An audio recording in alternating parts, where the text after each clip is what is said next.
Coucou, c'est Gwen pour Effet Papillon. C'est parti pour le tirage astro des lions pour le mois de juin 2025. On va commencer avec une carte de l'oracle de la connexion avec tes guides. Pour voir si on a un premier message pour les lions pour le mois de juin 2025. Alors, on a étincelle de joie, le chakra sacré. Bon, une belle période, une période de bonheur, de rencontres amicales, de rencontres amoureuses, de partage en famille, de partage entre amis, une belle période. Le retour aussi d'une légèreté. Alors certainement aussi un petit rapport avec la saison, puisque période beaucoup plus lumineuse et forcément ça joue aussi sur le moral.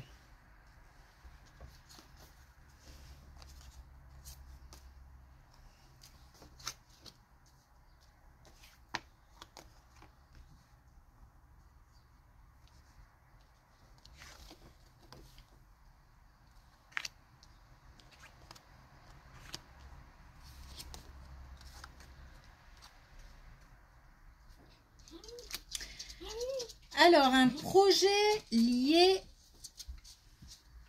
Alors, un projet qui mêle créativité, valeur, collaboration, réseau, enfin, de la communication, des contacts. Alors, ça peut être vraiment... un projet professionnel, un projet d'activité, un projet de vacances. On projette peut-être aussi quelque chose au niveau artistique. Bon, il y a quelque chose là qui se met en place, qui peut aussi être lié à l'aspect financier. Donc on peut, c'est peut-être quelque chose qui va par exemple rapporter de l'argent.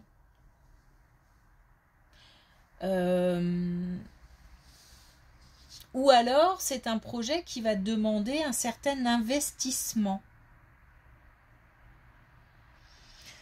En tout cas, on a comment je pourrais dire ça, un élan. On le fait vraiment avec le cœur et on est inspiré. On est inspiré. Ça, c'est une chose. On peut aussi avoir un projet, enfin un projet, c'est pas ça que je voulais dire. Des capacités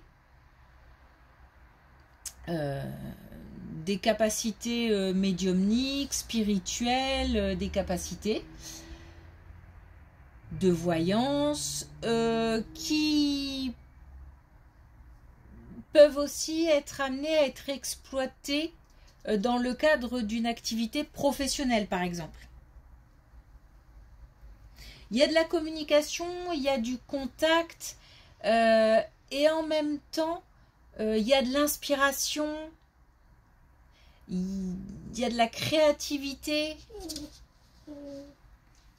Bon. Quelque chose qui se met en place.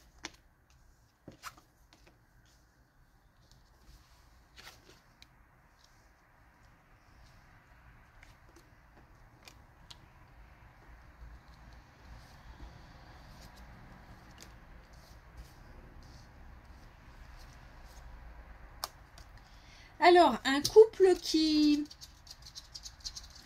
tend à un nouvel équilibre, à une stabilité, à aussi un certain lâcher prise. Peut-être que c'était un peu tendu, peut-être qu'on était un petit peu l'un sur l'autre, là, un petit peu électrique. Et tout ça s'éloigne, tout ça redevient beaucoup plus zen. Ça fait du bien. Et on a aussi, du coup, peut-être l'idée de faire quelque chose ensemble. Comme par exemple, partir. Préparer des vacances, préparer un voyage, préparer un déplacement. Ça peut être aussi lié à la mise en place d'un projet commun. En tous les cas, les choses s'apaisent. On a un couple qui vraiment ressent des énergies qui se stabilisent.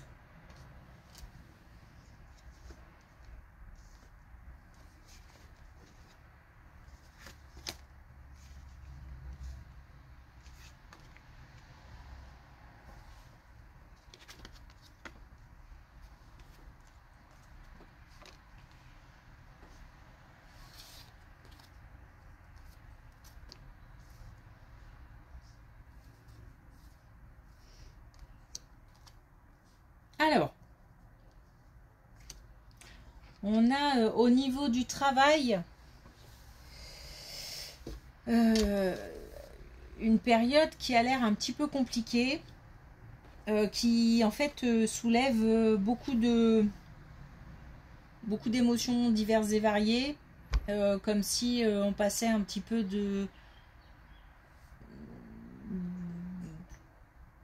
je sais pas, d'une motivation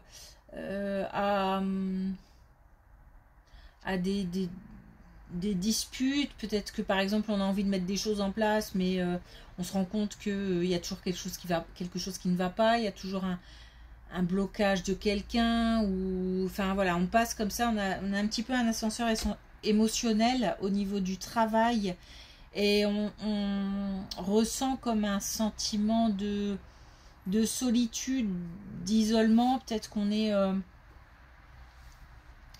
on n'a plus trop envie de partager. C'est vraiment passer d'un extrême à un autre, c'est fatigant. On va retrouver un peu plus de plaisir dans tout ça, et de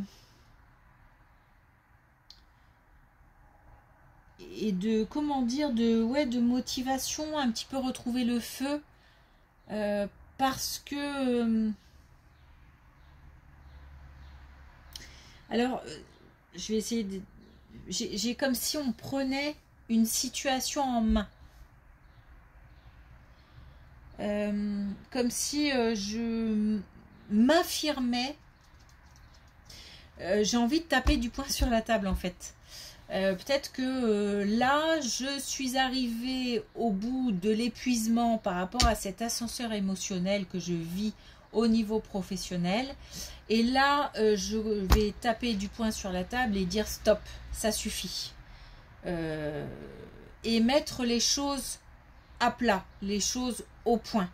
Mais je m'affirme. J'ai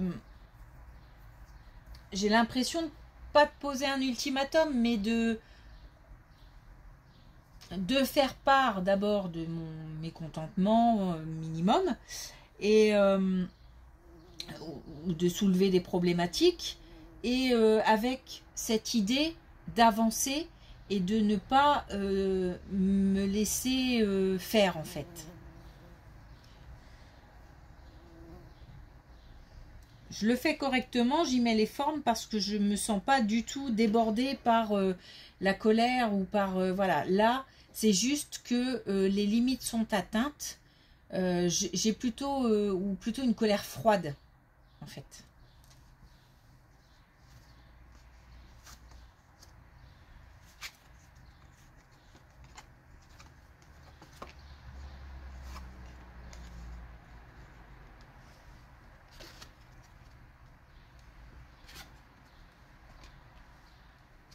Bon, une relation amicale compliquée.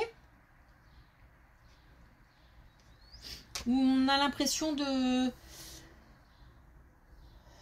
pas savoir sur quel pied danser. Peut-être que... Alors, c'est comme si on avait affaire, par exemple, à quelqu'un qui souffrait et les réactions sont pas... Enfin, c'est peut-être le sentiment qu'on a, qu'elles sont disproportionnées, mais c'est un...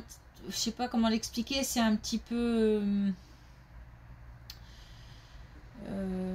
je trouve pas le mot, le fait pas adapté, ou en fait on n'arrive pas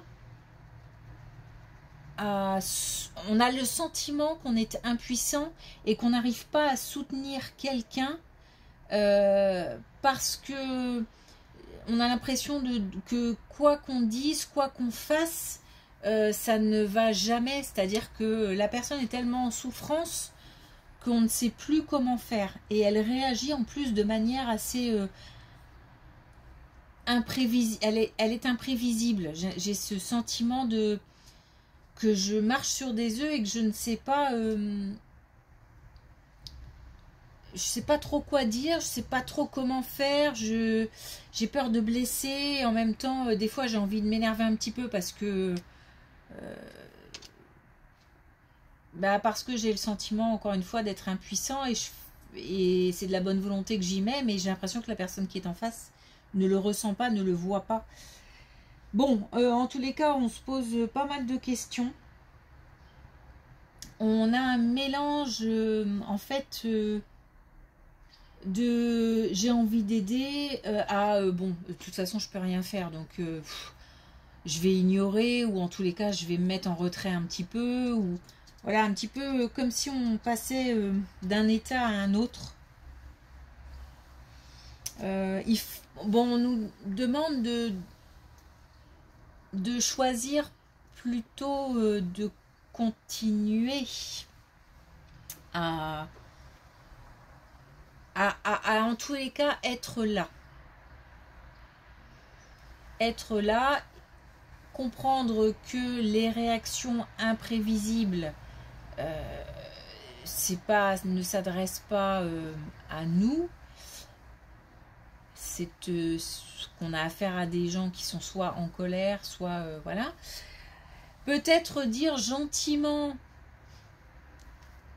que parce que c'est une question aussi de vocabulaire, d'intonation, que cette colère ne doit pas être dirigée contre nous, parce que on n'est ni responsable, ni on n'a pas à encaisser ça non plus. On est une épaule, un soutien, mais on ne peut pas non plus prendre toute cette colère, toute cette négativité, c'est pas possible. Donc on se doit de continuer de s'accrocher tout en peut-être exprimant certaines émotions, aussi certains ressentis. On ne dit pas qu'il faut se plaindre auprès d'une personne en souffrance, mais d'expliquer que voilà, on n'est pas non plus là pour prendre toute cette souffrance et toute cette colère, et en plus c'est difficile d'aider dans des conditions comme ça.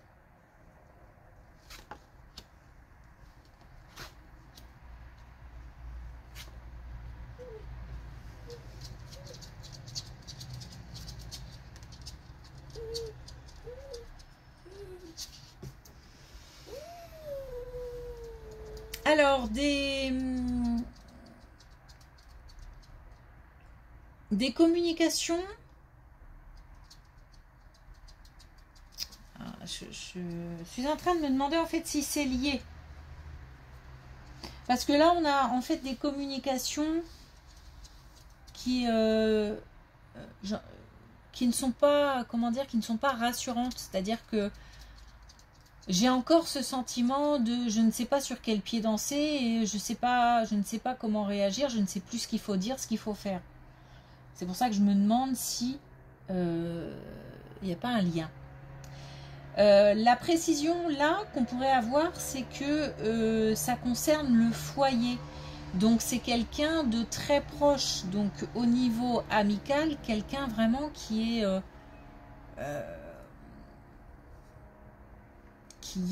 comme de la famille en fait. C'est pour ça que c'est d'autant plus difficile de réagir.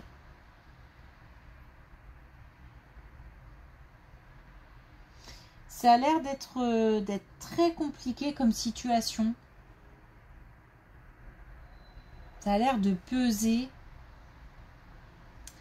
Et puis on a aussi le fait de... Comme c'est une personne qui tient vraiment, qui a une grande place dans notre cœur, ça fait mal. Et j'ai envie en fait de... un petit peu de me renfermer, En fait, j'ai le sentiment que communiquer ne sert plus à rien. C'est en fait une mauvaise communication. C'est parce que certaines choses ne sont pas dites avec le ton qu'il faut, avec, voilà, encore une fois, le vocabulaire adapté, etc. Et du coup, ça parasite la communication. Et attention parce que ça peut dégénérer, c'est-à-dire que laisser la situation telle qu'elle est, s'éloigner ou réagir trop vivement, ça peut briser la relation. Donc il s'agit vraiment de faire preuve de beaucoup de compréhension encore et encore. Oui, j'entends encore et encore. Et c'est pas nouveau, hein, on est dans cette situation quand même. Comme si on avait fait ses preuves. Hein. C'est ça aussi qui fait mal, c'est que j'ai l'impression qu'on a fait ses preuves en tant que soutien et que là, ça devient trop compliqué en fait. Et on a l'impression qu'on est peut-être un peu rejeté ou... La confiance peut finir par être brisée, hein, donc il faut vraiment faire preuve de compréhension, de tolérance et aussi, encore une fois, d'une communication sincère.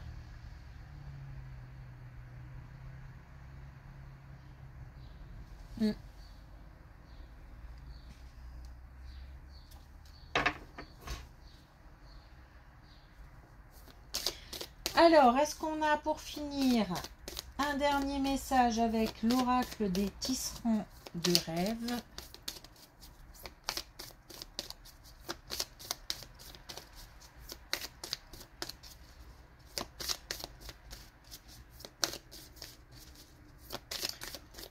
Ou pas.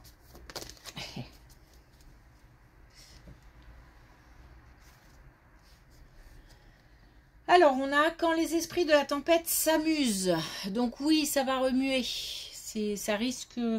Là, on a quand même quelque chose qui est... Alors, là, au niveau du travail, une instabilité. Là, au niveau d'une communication, une instabilité. Donc là, ça remue pas mal.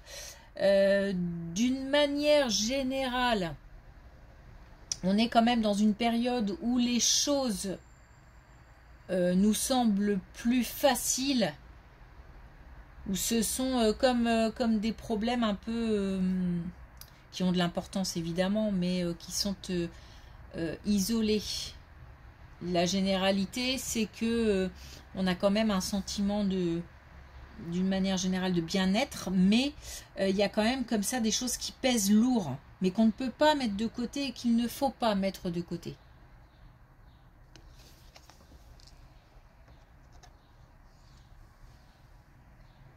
Ok. Merci pour votre écoute. Je vous souhaite une belle journée et je vous dis à bientôt.